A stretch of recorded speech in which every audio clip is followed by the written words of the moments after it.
Danny Tree Frog. Hello, dear viewers, and welcome back to Danny Tree Frog Review. Danny Tree Frog talks about games. Sorry, I'm just getting used to doing this as myself again. Anyway, to kick off this new series of mine that's kind of a continuation of two shows, I'd like to talk about two games. To see which franchise started off stronger with its first game, at least in my opinion. The games I'm referring to are Crash Bandicoot and Spyro the Dragon. And yes, I do mean the games and not just the characters. Both coming out on PS1 in 1996 and 1998 respectively, both releasing on September 9th, which was possibly on purpose. So which game do I find to be the better game, as well as the better start to its franchise? Well, let's find out, shall we? First, let's talk about the orange marsupial Crash Bandicoot, since he came around first.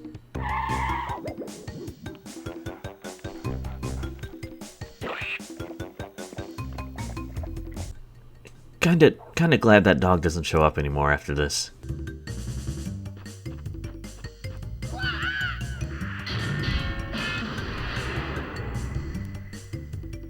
This is one of those games where you have to wait at the title screen for the opening cutscene to play we'll see the opening cutscene. Basically, an evil scientist named Dr. Cortex has captured a bunch of animals and turned them into mutant anthropomorphic animals. No, I don't take offense to that, so don't worry. He's trying to create an evil army, and he's just about to make the general for that army, that being Crash Bandicoot, or, as confirmed by Cortex in Crash 4 It's About Time, Crashworth Cortex the First. But let's not get too ahead of ourselves. Crash escapes, but realizes he left his girlfriend Tawna behind. So, he sets off to rescue her. Now we officially begin the game. You can do this with the camera here, so that's neat. The first level introduces us to the basic mechanics of the game. Like here with the boxes, 2 of which you bounce on 10 times to get all the Wampa fruits out. Basically this game's version of Mario coins or Sonic rings, more so Mario coins. One of those get 100 for an extra life kind of collectibles. We defeat the evil Wampa Beach Crabs, the name I just came up with. You meet your good old father figure Aku Aku, which is this game's, Mario Mushroom. Get another and he's gold, and get a third and you become temporarily invincible. This is a nice tutorial level without really feeling like a tutorial level. If you can break all the boxes without dying and reach the end of the level, you get a gem. Ah, the face of what's not to come. It's easy to do that in the first level, but later levels, well, there's a reason this game has the reputation that it has with its difficulty. You might have noticed this hallway-like design to these levels so far. Well, that's because this game is basically a 2D game on its side. There's a reason they codenamed this game Sonic's Ass Game. At least I really hope it's for that reason. It's also because this game's graphics wouldn't look as good as they do with the budget they had if it was more open. But then we get to the bonus round after collecting these 3 2D Tawna heads. This is one example of a side-scrolling moment in this game. It's also one of the few places where you can save it, if you can reach the end. This is back when developers were still figuring out save data, which is why this game also includes a password option. The same applies to the Brio and Cortex bonus rounds. Brio is just a harder version of the Tawna rounds, and Cortex gives you a key at the end to unlock a level.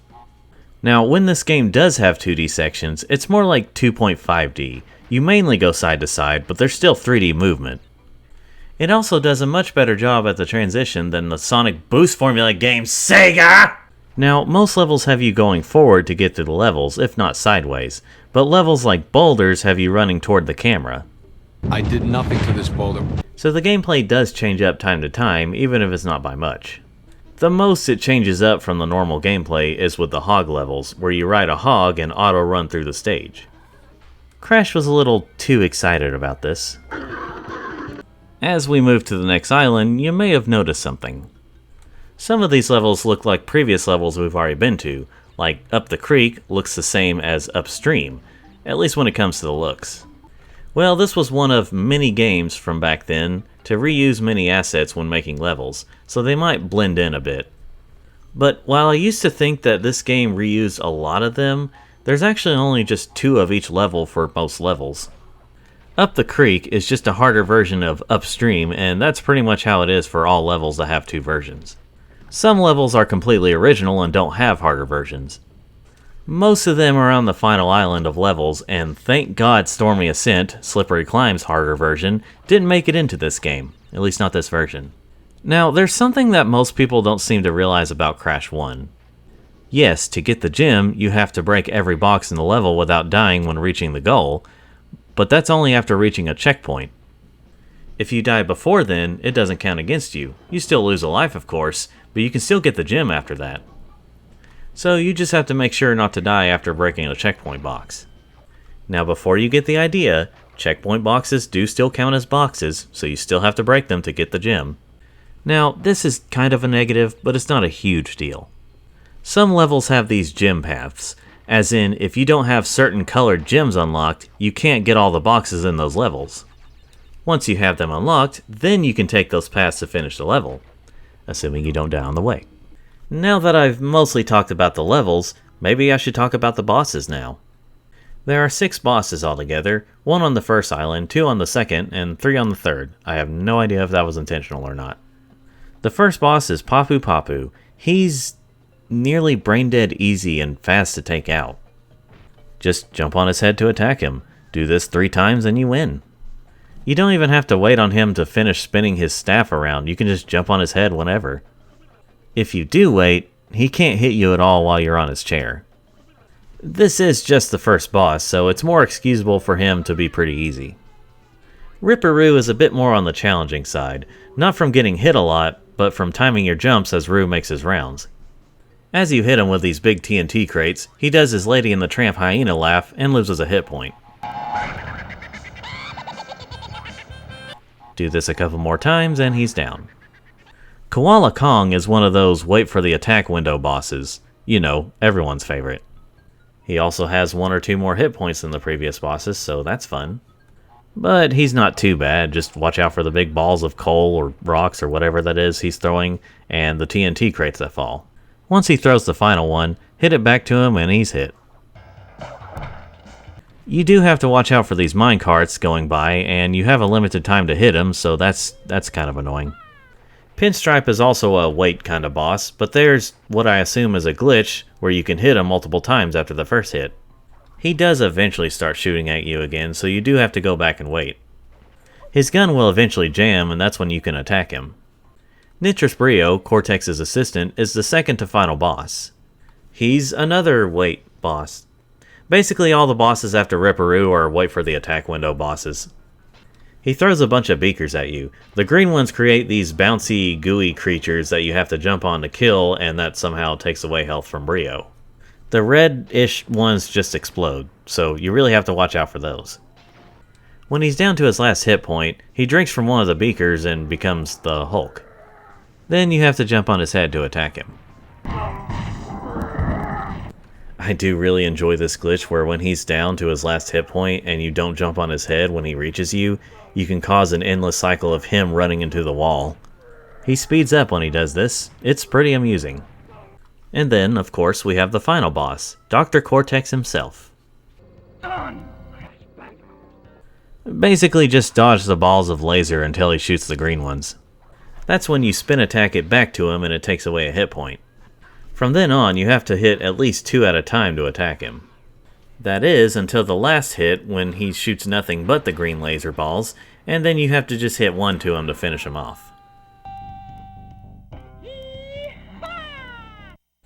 After that, Crash rescues Tawna and the 2 rekindle their Roger Rabbit love. That is, unless you get all the gems. Then you can take the last gem path in the Great Hall and get an alternate ending. This is the only Crash game out of the classic series to have the 100% ending be the alternate ending rather than be the true ending. Not that either ending with Tawna really matters, as after this game, she apparently leaves Crash for Pinstripe, the stupid freaking whore. And then we see the epilogue for the characters that are probably not all that canon. It's a nice little reward for going through hell to get all the gems. Looking back at this game, it has its problems, but for an early PS1 game, this was quite impressive. Impressive enough to rival even Mario back in the day. I mean, looking at it with today's lens, it's alright. I'd still call this a decent game, it just certainly feels like the first game in the franchise. Now let's talk about the purple fire-breathing gliding lizard, Spyro the Dragon.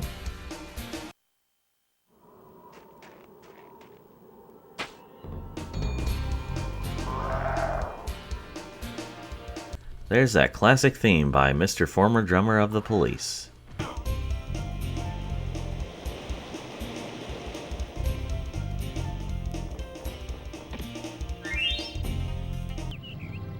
Okay, rolling.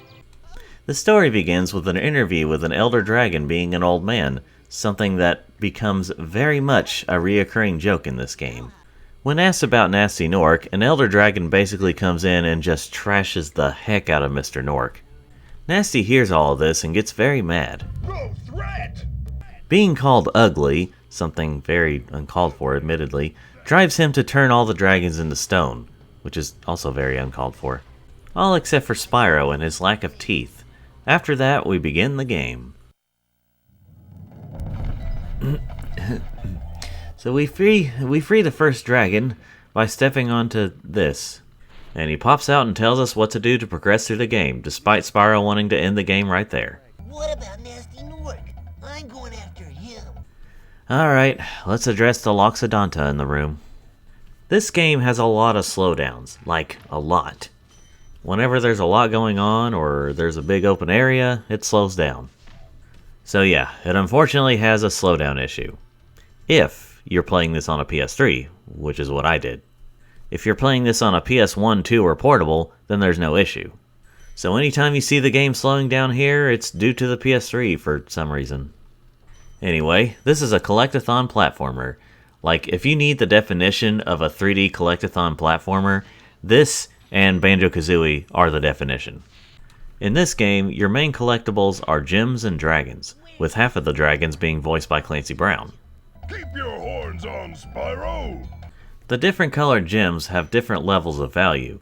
Red gems equal 1, green gems equal 2, etc. The dragonfly that follows Spyro around is Sparks, and he's basically Spyro's health bar. As in, if you get hit, he changes colors until he disappears if you get hit enough. Not that that is an issue, since in this here hub world, you can't die unless you go out of your way to go into the water where the balloonist is. But Sparks also helps pick up gems for Spyro, which is something a lot of these types of games really lack. Spyro can pick them up by himself, but it's so much easier and more convenient with Sparks. But before we get started with the normal levels, I figured I'd go ahead and talk about the flight levels. We'll start with the first one that you unlock by jumping onto each of these stones near the waterfalls. You don't actually get told about this until sometime in the third world, but you can unlock it right away here. Anyway, the flight levels have Spyro flying. I mean, duh, he is a dragon. Well, in this game, Spyro can't fly normally, he can only glide. These levels are an exception. These are time attack type levels where you have to collect all the things before the time runs out. You do get a few more seconds when you get these collectibles. You get them by either flying through them or flaming them. Oh, and you do get gems from these collectibles in case you were wondering. These aren't my favorite, but it's a nice change of pace. Going into the normal levels, they all pretty much play the same. Get all the gems and dragons to complete the levels. There are also these tiny pink eggs to collect in certain levels from these thieves. Though it's weird cause there are only so many of these in the game, like halfway through you can get them all collected. Now, while nearly all the levels have the same goal, there are enemy types and certain gimmicks that change them up enough to not feel samey. It also helps that each of the environments also change up enough. The first world pretty much shows you the basics of the game, how and when to charge, flame, and glide. Small enemies can generally be defeated by both flaming and charging, but some have metal armor or shields on, so you have to charge them. Big enemies usually can't be charged, but a quick flame, that should do the trick. Big enemies with armor on, well, those are kind of situational. They'll either have weak points or there's some gimmicky way to kill them. And if you paid attention to the opening scene, you'll know that all of these Norks and other enemies are just gems that have been transformed by Nasty. It's a little weird. At least, that's how I understand it. Now each world has their own theme to them. The first world is mainly grassy castle-type areas. The next world should be pretty peaceful, as it is called Peacekeepers.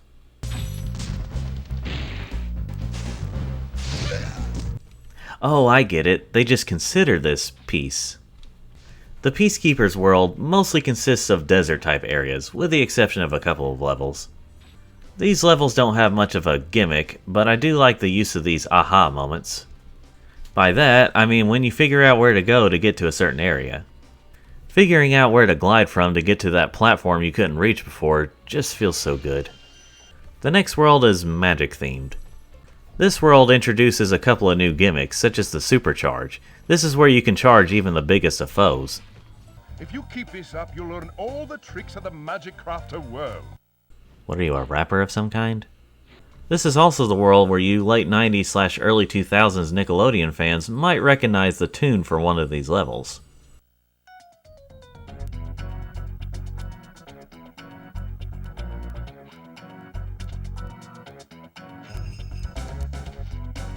Yep, this is where the tune originated, for those of you who still didn't know that fact by now. This is quite a strange world full of lizards, druids, and weird beasts.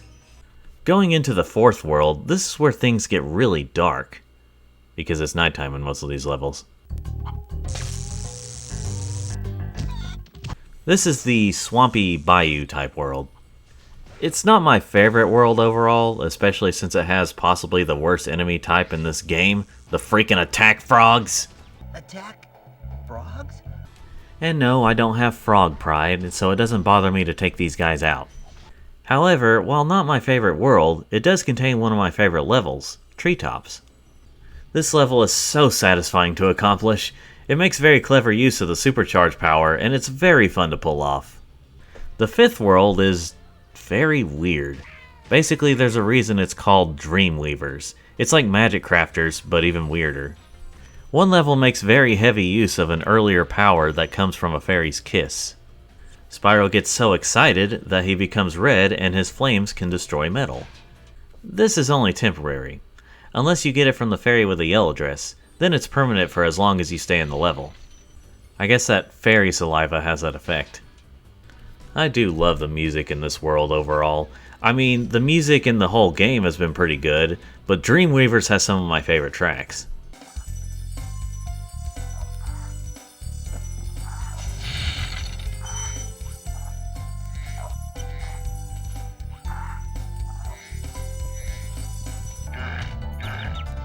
I guess they thought Spyro was into male dragons. Now before I talk about the final world, let me go over the bosses.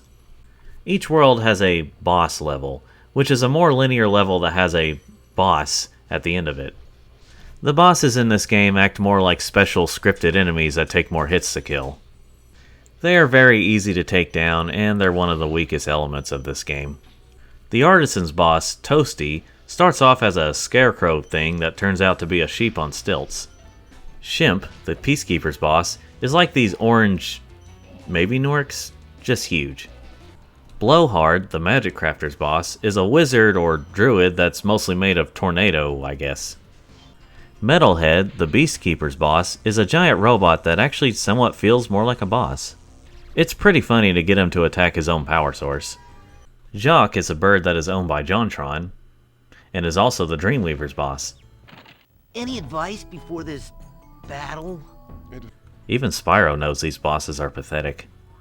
So now that I've mentioned the bosses, it's time to talk about the final world, Gnasty's world.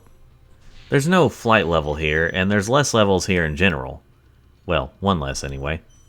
In this world, you actually have to reach the end of the levels to progress. Like, whether or not you get everything in the level, you have to reach the end. Got a Shipment by the Sea type of level, and a Sunset level where the Norks just straight up have guns. Just, like, absolutely packing heat in this E-rated game. Whereas they got paintball guns in the E10 rated remake. They put standards changed. And then the next level is Nasty Nork. Screw the last dragon head, I guess. And here we are, the final boss, Nasty Nork himself. After chasing a couple of green thieves, we finally go after Nasty, and he runs away. So we chase after him, flame him, and he runs away again. But after we reach him for the third time, this is where the final battle... You're toast, Nork. Well, I've seen worse boss battles. Not that much worse, but I have. Spyro goes back to the interviewers and explains that he still has some collectibles to get. The credits roll for the first time, and then we see another crystallized dragon. Spyro asks the dragon what pretty much everyone was wondering at that point. So, what's in there? The last Clancy Brown dragon explains that it's where the remaining loot is at, and that Spyro can only open it once he's gotten 100% of everything. Which we did. This last level is sort of a flight level, but only in the fact that you can fly around freely. You can't fly too high at first, but as you kill the thieves holding keys and climb up the stairs, you can fly higher and higher. This is a very satisfying level. It's not the best extra final Spyro level, but it's a pretty darn good one. Once you get everything, there's one final cutscene where Spyro is rocking those shades at night. What's a minion? Never mind. Yeah, let's not get into that. And I felt that Nasty, in spite of his misguided nature, was a worthy opponent. Uh-oh. Here we go again. And after that, not sure if it's canon ending, the unskippable credits roll for the second time. And so ends Spyro the Dragon. If I still did reviews and I had a review score for this game, I'd say this is a solid 8 out of 10 game. It sets out to be this mostly simple collectathon game, and it does a pretty good job at it. Not a perfect game, of course, or even my favorite Spyro game, but it's definitely up there. So comparing the two games, which do I think was the better first game? Well, it should be obvious, but I'll say it anyway, Spyro the Dragon. Now, to be fair, Crash Bandicoot was a very early 3D platformer and the PlayStation was only in its second year. Well, third year in Japan, but my point is, Crash Bandicoot was revolutionary in its own way and is still a fine game today. So I'm cutting it a little bit of slack for its age. But Spyro 1 just pulled off what it was trying to do a bit better than Crash 1. It was just a more solid experience and accomplished more of its goals. So the winner here is Spyro the Dragon. As for which one I think has the better overall franchise, well, I might possibly save that for another video. Although, since I'm basically a cartoon frog version of Danny Van Ness and I share all of his opinions on stuff like this, you should know the answer already. Well, that wraps things up for this video. Feels good to be back making videos as myself again. Make sure to like this video if you did like it, and subscribe for more videos like this or any other types of videos that are on this channel. And until next time, thank you for watching and have yourself a good day or night. Now, if you'll excuse me, I need to return a call to my girlfriend. Yeah, that's something that separates me from the real life Danny right now.